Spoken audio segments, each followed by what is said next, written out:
سورہ بقرہ کے 23ویں رکوع کا آغاز ہے اور یہ دوسرے پارے کا 7واں رکوع ہے۔ اس رکوع میں رمضان کے روزوں کا ذکر ہے۔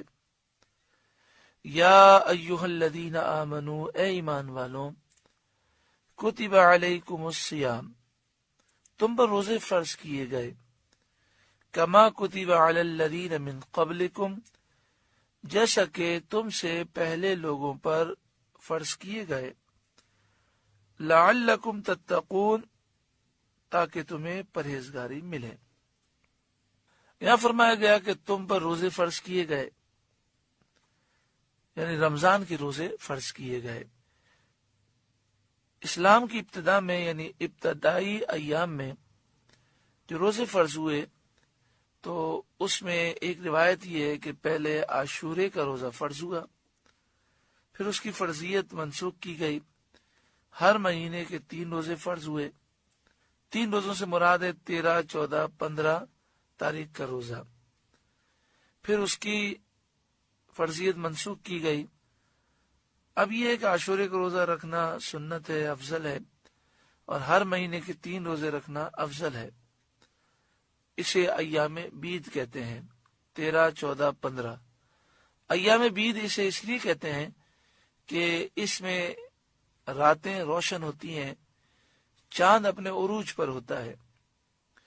14ویں کا چاند 14ویں رات کو ہوتا ہے، اور 13 اور 15 کو بھی چاند روشن ہوتا ہے، اس لیے اسے ایام بید کہتے ہیں، روشن ایام، روشنی والے دن۔ پھر اس کے بعد رمضان کے روزے فرض کیے گئے۔ اس میں بھی یہ تھا کہ اگر کوئی شخص عشاء کی نماز ادا کر لے تو عشاء کی نماز ادا کرتے ہی اس کا روزہ شروع ہو جاتا، یا وہ غروب آفتاب کے بعد سو جائے تو سوتے ہی اس کا روزہ شروع ہو جاتا، اب آنکھ کھلنے کے بعد وہ کھا نہیں سکتا تھا۔ تو پھر اس کے بعد یہ حکم نازل ہوا کہ غروب آفتاب سے لے کر صبح صادق تک پوری رات کھا پی سکتے ہیں، صبح صادق سے لے کر غروب آفتاب تک یہ روزہ رکھنا ہے۔ رمضان کی جو راتیں ہیں اس میں کھانے پینے اور عمل زوجیت کی اجازت دی گئی۔ کما کتب علی الذین من قبلکم، جیسا کہ تم سے پہلے لوگوں پر فرض کیا گیا۔ تو حضرت آدم علیہ السلام سے لے کر حضرت عیسیٰ علیہ السلام تک تمام نبیوں کی شریعت میں بہت سارے احکام تھے، تو روزہ کئی نبیوں کی شریعت میں رہا ہے اور کئی امتوں میں رہا ہے۔ کسی پر عاشورے کا روزہ تھا، کسی پر ہر مہینے کے 3 روزے تھے، مختلف امتوں پر مختلف روزوں کے ایام تھے، کیفیتیں اور مسائل بھی مختلف تھے، لیکن فی نفسی روزے کی عبادت پچھلی امتوں میں رہی ہے۔ لعلکم تتقون، اس میں یہ واضح اشارہ موجود ہے کہ روزہ رکھنے کا فائدہ تمہیں پہنچے گا، کہ روزے کی برکت سے تمہارے دل نرم ہوں گے، دل کی گندگی دور ہوگی، اور تمہیں اللہ کا قرب نصیب ہوگا، خوف خدا کی نعمت نصیب ہوگی۔ ایام معدودات، گنتی کے چند دن ہے۔ جب کسی کے سامنے یہ بات ہوتی ہے کہ چند دنوں کی بات ہے اور چند دن اگر ہم محنت کر لیں گے تو بہت زیادہ فائدہ ہو جائے گا، تو لوگ محنت کرنے سے سستی نہیں کرتے۔ جیسے مختلف کاروباری حضرات کے لیے بزنس کے سیزن مختلف ہوتے ہیں، تو وہ 15 دن یا 1 مہینہ، 1.5 مہینہ، سال میں وہ ایام آتے ہیں نہ وہ اچھی طرح سو سکتے ہیں، نہ کھا سکتے ہیں، نہ پی سکتے ہیں، مصروف بہت زیادہ ہوتے ہیں، تو وہ ایک دوسرے کو تسلی اس طرح دیتے ہیں کہ چند دنوں کی تو بات ہے، یہ کمائی کے ایام ہے، جب گزر جائیں گے تو پھر افسوس ہوگا، تو ہم محنت کر کے کما لیں۔ تو فرمایا ایام معدودات، سال میں ایک دفعہ رمضان کا مہینہ آتا ہے اور گنتی کے دن ہے، 29 کا مہینہ ہوتا ہے یا 30 کا۔ اگر کچھ تکلیف اٹھا لوگے اور قدر کر لوگے تو اس کی برکتیں تم پورے سال بلکہ پوری زندگی پاؤ گے، دنیا بھی سنور جائے گی اور آخرت بھی سنور جائے گی۔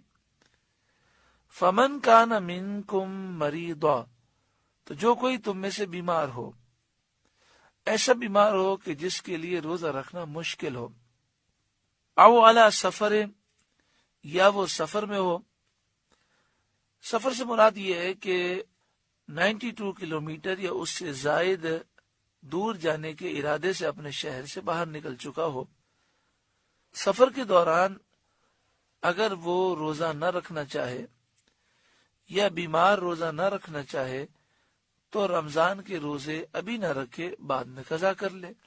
فعدۃ من ایام اخر، تو اتنے روزے اور دنوں میں پورے کرو۔ فعدہ تو گنتی پوری کرنا ہے، من ایام اخر دوسرے دنوں میں۔ وعلی الذین یطیقونہ فدیہ، اور جنہیں اس کی طاقت نہ ہو تو وہ فدیہ دیں۔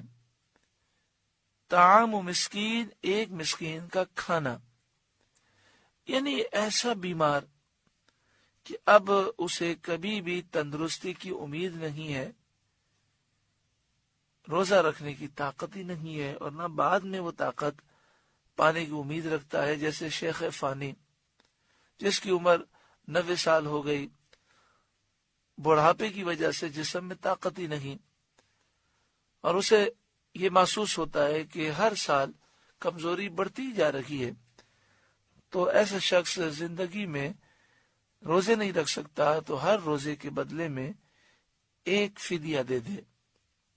اور فدیہ جو ہے ایک مسکین کا کھانا ہوتا ہے، 2 وقت کا کھانا، صبح اور شام کا کھانا، ایک روزے کے بدلے میں ایک مسکین کا کھانا۔ اور اگر رقم دینا چاہے تو جو صدقہ فطر کی رقم ہوتی ہے وہ ایک مسکین کو دے دیں۔ فی زمانہ 2016 میں پاکستان میں فدیے کی رقم تقریباً 100 روپے بنتی ہے، تو 100 روپے کسی بھی غریب کو جو زکوٰۃ کا مستحق ہو اسے دے دے ایک روزے کے بدلے میں۔ ایسا بیمار شیخ فانی ہے کہ بالکل روزے نہیں رکھ سکتا، تو پھر جتنے روزے اس کی قضا ہوتے جائے ان کے فدیے وہ دیتا جائے۔ اور بعض ایسے مریض ہوتے ہیں کہ ان کے ساتھ مسائل یہ ہوتے ہیں کہ وہ مسلسل روزے نہیں رکھ سکتے، تو چند روزے رکھے بھی طبیعت خراب ہو گئی، اب معاملہ یہ ہے کہ اب تندرست ہونے کی امید نہیں ہے، تو جتنے روزے باقی ہیں ان کا وہ فدیہ دے دیں، اور اگر فدیہ دینے کی برکت سے تندرستی مل جائے پھر روزہ رکھنے کی طاقت ہو جائے تو پھر روزے رکھنے ہوں گے۔ فمن تطوع خیرا فہو خیر اللہ، پھر جو اپنی طرف سے نیکی زیادہ کرے تو وہ اس کے لیے بہتر ہے۔ یعنی اگر فدیے کی رقم 100 روپے بنتی ہے تو وہ ایک روزے کے بدلے 1000 روپے دینا چاہے، 5000 روپے دینا چاہے، جتنا زیادہ دینا چاہے اتنا ہی زیادہ ثواب ہے۔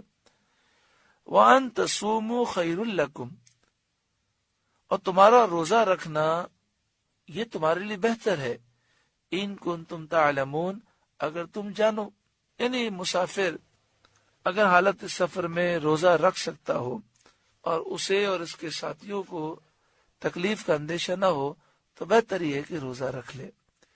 اسی طرح ایسا مریض کہ جسے کچھ تکلیف تو ہوگی لیکن روزہ اس کا ہو جائے گا، تو کچھ تکلیف برداشت کر کے روزہ رکھ لے تو یہ بہتر ہے۔ ہاں اگر ایسا مرض ہو کہ جس میں روزہ ناقابل برداشت ہو جائے گا تو نہ رکھے۔